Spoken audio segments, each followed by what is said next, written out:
بسم اللہ الرحمن الرحیم۔ السلام علیکم معزز طلباء کرام، آپ سب کیسے ہیں؟ آج ہم معطا امام محمد کے سبق نمبر 45 کو پڑھیں گے۔ آج کے ہمارے سبق کا عنوان ہے سجدے میں سنت طریقہ۔ چونکہ سجدے میں جب مرد جاتا ہے تو اس کا کلائیاں بچھانا، ہاتھوں کی انگلیوں کا رخ قبلے کی جانب سے پھیر دینا، یا اس طرح کا جو مختلف انداز ہیں، بالخصوص ہاتھوں کو رکھنے کے اعتبار سے کہ کس مقام پہ رکھے گا،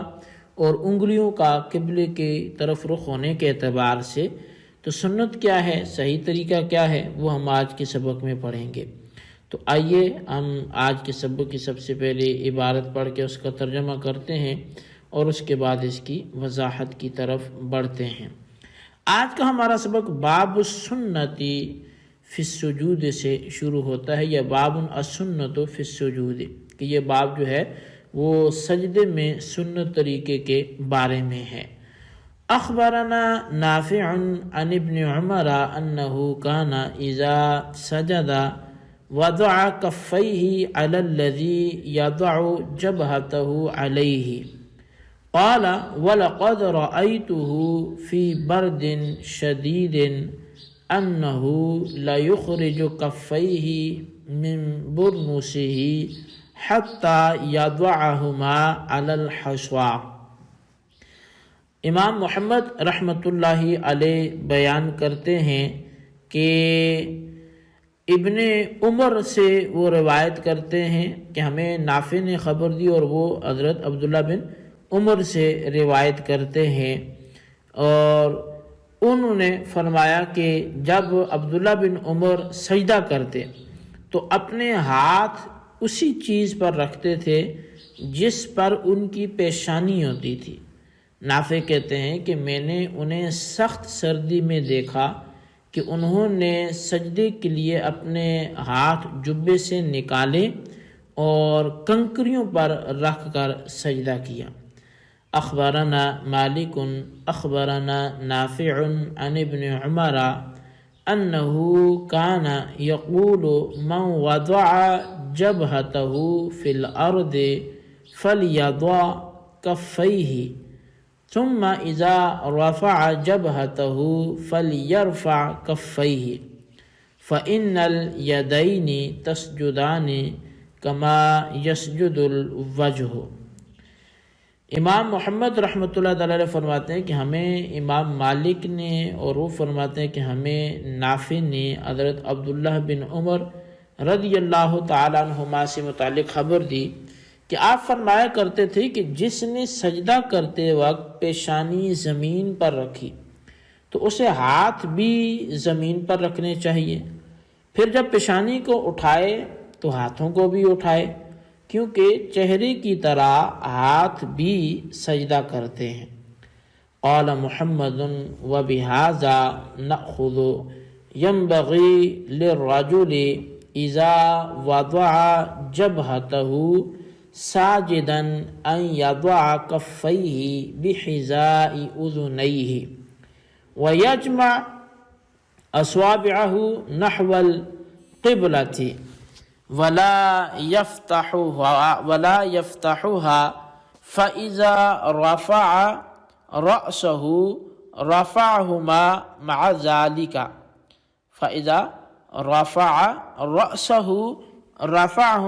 مع ذلك فأما من أصابه برد يؤذي وجعلها يديه على الأرض من تحت كساء أو صوب فلا بأس بذلك وهو قول ابی حنیفہ۔ امام محمد رحمۃ اللہ تعالی علیہ احادیث کے لکھنے کے بعد اب وہ اپنا مسئلے کے احناف کو تحریر کرتے ہوئے لکھتے ہیں کہ ہمارا عمل اسی کے مطابق ہے، یعنی مرد کو چاہیے کہ جب وہ سجدے کے لیے زمین پر اپنی پیشانی رکھے تو ہاتھ بھی زمین پر کانوں کے برابر میں رکھے، ہاتھ کی انگلیوں کو بند رکھے اور ان انگلیوں کا رخ قبلے کی طرف ہو۔ پھر جب سجدے سے سر اٹھائے تو ہاتھ بھی اٹھائے۔ ہاں، جس کو سردی کی وجہ سے ایسا کرنے میں تکلیف و اذیت ہوتی ہو اور اس اذیت کے پیش نظر اس نے حالت سجدہ میں اپنے ہاتھ چادر یا کپڑے کے نیچے سے ہی ہاتھ زمین پر رکھ لیے ہوں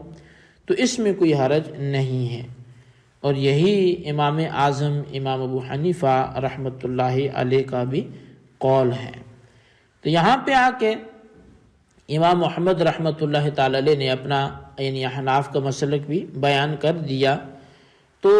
اب ان مذکورہ آثار سے جو مسائل بیان ہوتے ہیں ان میں سے ایک مسئلہ جو ہے وہ یہ ہے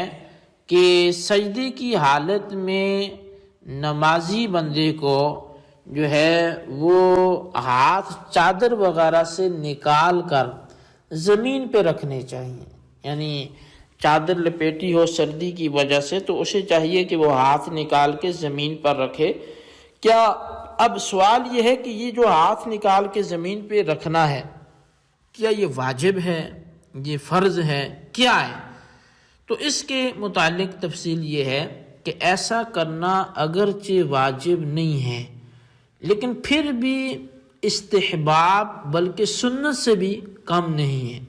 لہٰذا چادر وغیرہ سے ہاتھ نکال کر سجدہ کرنا یہ بہرحال بہتر ہے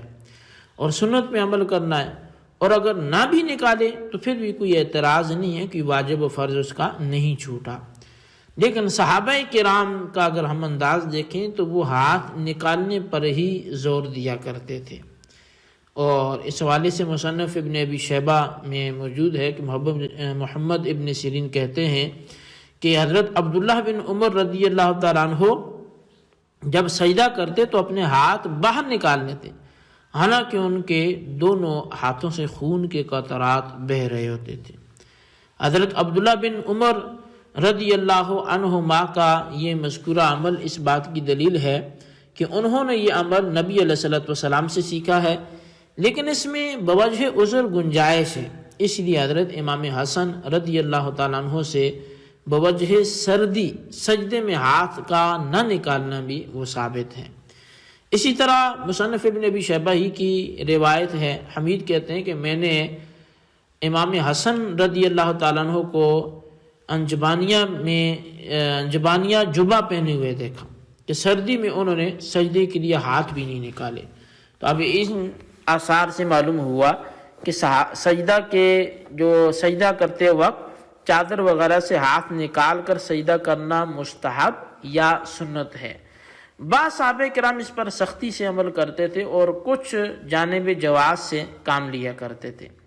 حضرت عبداللہ بن عمر رضی اللہ تعالیٰ عنہ باوجود زخمی ہونے کے وہ ہاتھوں کو نکال کر سجدہ کر رہے، یہی وجہ ہے کہ ہاتھوں کو نکال کر سجدہ کرنے والے کے لیے صحابہ کرام سے جو اچھے الفاظ ہیں وہ بھی منقول ہیں، یہاں تک کہ مصنف ابن ابی شیبہ میں یہ ہے کہ حضرت عمر بن خطاب رضی اللہ عنہما نے فرمایا جب تم میں سے کوئی سجدہ کرے تو اسے اپنے ہاتھ نکال کر زمین پر رکھنے چاہیے، ہو سکتا ہے کہ اللہ تعالیٰ کل قیامت کو اس کی کسی خیانت سے درگزر فرما دے۔ اور دوسرا جو مسئلہ ہے جو ان مذکورہ آثار سے ثابت ہوا وہ یہ کہ حالت سجدہ میں دونوں ہاتھ کانوں کے برابر ہوں اور انگلیاں ملی ہوئی ہوں اور ان کا رخ بھی قبلے کی جانب ہو۔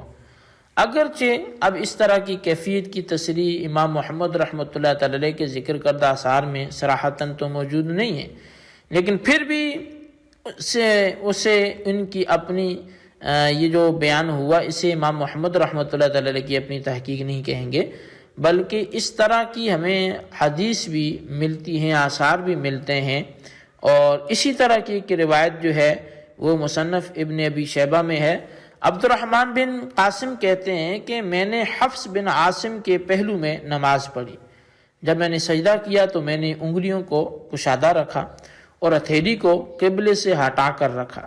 جب سلام پھیرا تو انہوں نے مجھے کہا بھتیجے جب سجدہ کرو تو اپنے ہاتھوں کی انگلیوں کو ملا لیا کرو اور ہاتھوں کو قبلے کی طرف رکھا کرو، بے شک چہرے کے ساتھ ہاتھ بھی سجدہ کرتے ہیں۔ اور اسی طرح دوسری روایت میں آتا ہے کہ جناب وکی نے یہ حدیث سنائی کہ سفیان رضی اللہ تعالیٰ عنہ حالت سجدہ میں انگلیوں کو ملایا کرتے تھے اور رکوع میں کھلا رکھا کرتے تھے۔ تو بہرحال حاصل کلام یہ کہ احناف کے ہاں اگر کوئی سجدہ کرتا ہے تو وہ اول تو یہ کہ ہاتھ کانوں کے اپنے چہرے کے سیدھ میں رکھے گا، یعنی جس چیز پر سجدہ کر رہے تو اسی کے اوپر وہ ہاتھ بھی رکھے، تو چہرے کی سیدھ میں وہ ہاتھ رکھے۔ یہ ہاتھوں کو کہاں رکھا جائے سجدے میں، یہ اس حوالے سے گویا کہ ایک مسئلہ کلیئر ہوا۔ دوسرا مسئلہ یہ ہے کہ ہاتھ تو رکھ لیے لیکن انگلیاں کشادہ رکھے یا کیسے رکھے، تو اس حوالے سے یہ ہے کہ یہ انگلیاں ملی ہوئی رکھے گا، تو ہاتھ رکھنا منہ کے چہرے کی سیدھ میں ہے، اور پھر انگلیاں بھی بند نہیں کرے گا یا بہت زیادہ ان کو کشادہ نہیں کرے گا، بلکہ ملی ہوئی انگلیوں کو وہاں پہ رکھے گا۔ تو بہرحال یہ ہمارے آج کے سبق کی عبارت ترجمہ وضاحت تھی، اس کو اچھی طرح سمجھیں، اس کے خلاصے کو اپنے رجسٹر پر لکھیں۔ اللہ تعالیٰ سے دعا کرتے جو ہم نے پڑھا سنو سے یاد رکھنے کی توفیق نصیب فرمائے، آمین بجاہ نبی الامین صلی اللہ علیہ وسلم۔